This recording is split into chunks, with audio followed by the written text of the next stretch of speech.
Olá, queridos, tudo bem?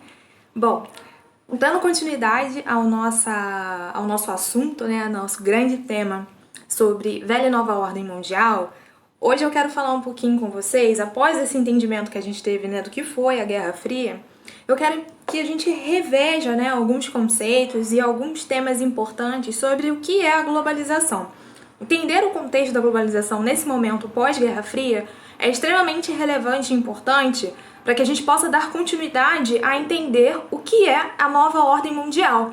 Né? Essa nova ordem mundial que vai ser composta por novas economias mundo, né? Tendo como base e sustentação a questão do avanço, né, do capitalismo, afinal, Estados Unidos sai como... Estados Unidos não, né? Na verdade, o capitalismo sai como grande vencedor, afinal, o grande bloco que sustentava a ideologia, né, comunista da época se desfez, né, fez uma dissolução, que foi a União Soviética. Então isso acaba dando margem para que o capitalismo de fato, né, se internacionalize cada vez mais, né, e ganhe mais espaço e mais territórios. E para que a gente possa entender esse passo mais à frente, né, dessas consequências do fim da Guerra Fria, eu quero que a gente reveja conceitos sobre a globalização. A gente sabe que a globalização ele é um tema super recorrente em vestibulares, em concursos, tá? É um tema extremamente atual e relevante, né? Há alguns anos atrás era um tema que tinha um pouco mais de dificuldade das pessoas entenderem, mas para nós hoje, né, já é super comum, afinal nós vivenciamos, né, essas consequências que o mundo globalizado, né, permite, né, trazer essa integração, né, entre as nações e conteúdos, informações e questões econômicas principalmente, tá? Então a aula de hoje é sobre o contexto da globalização, tá?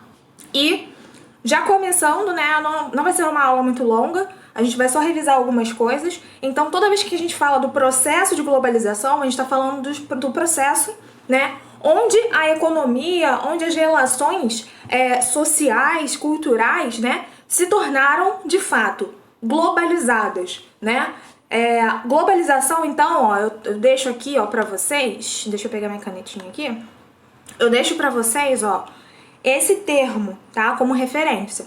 Globalização significa tornar global, totalizar ou integralizar. E aí eu vou deixar esse termo aqui para vocês, nessa expressão, em todos os slides para vocês, né, memorizarem isso, tá? Então, toda a gente está falando do processo de globalização, a gente está falando desse processo que vai tentar integralizar, principalmente questões econômicas. E é por isso que eu começo já falando por essa questão da ascensão do capitalismo financeiro.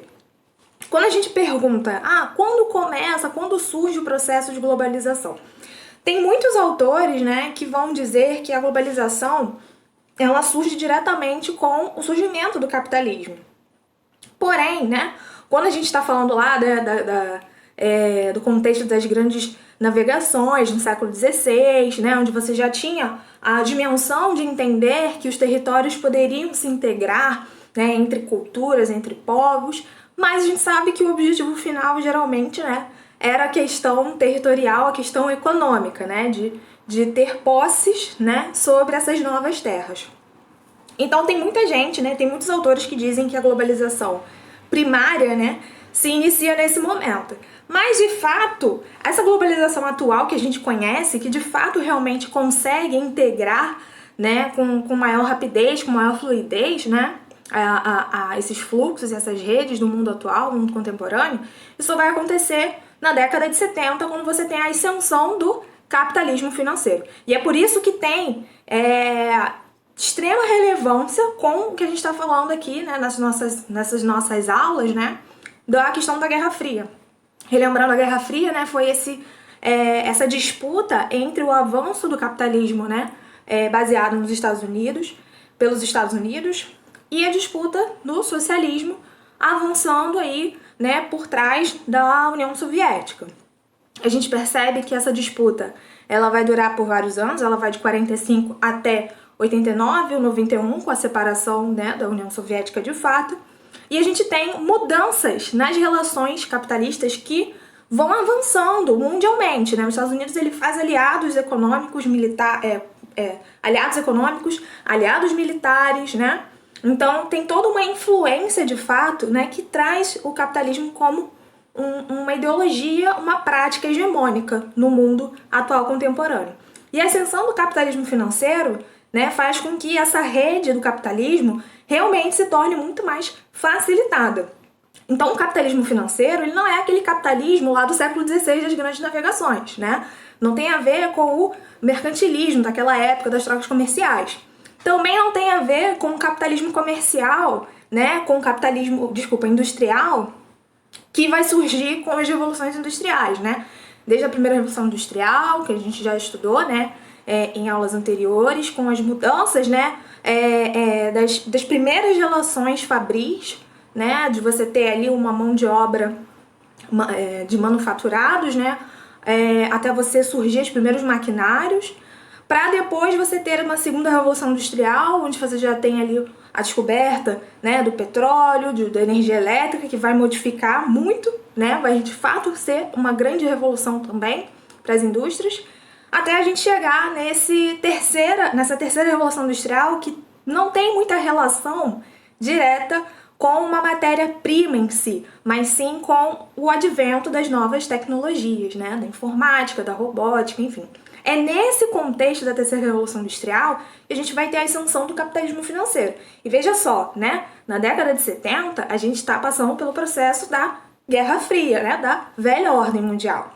Então, quero que você, na verdade, nesse início de aula, se situe, né? Na verdade, se situe historicamente, mas também as mudanças, né, do desenvolvimento das técnicas, né, das indústrias, enfim, até chegar nesse avanço do capitalismo financeiro, que a gente não vai ter mais relações presenciais, econômicas, cada vez mais a gente vai ter as redes, né, os fluxos imateriais mais presentes. Então, isso tudo sustenta o avanço do capitalismo, principalmente na posição que os Estados Unidos tinham, né, na Guerra Fria. A terceira revolução industrial, ela vai acontecer não nos Estados Unidos, ela vai acontecer no Japão, né, na fábrica da Toyota, mas o Japão, na Guerra Fria, ele tinha um posicionamento, né, que no início ele era neutro, né, mas posteriormente ele vai sim fazer relações capitalistas, porque ele vai ter todo um desenvolvimento, né, a gente viu nos nossos estudos, né, de industrialização, que o Japão ele vai ter um momento para ele de desenvolvimento de técnicas, investimento em educação, né, que vai fazer com que ele saia na frente, até mesmo por esse contexto de Guerra Fria, ele sai na frente dos Estados Unidos com relação a essa questão da industrialização. A mudança das fábricas, né, de uma fábrica pós-fordista, o tamanho das fábricas, enfim.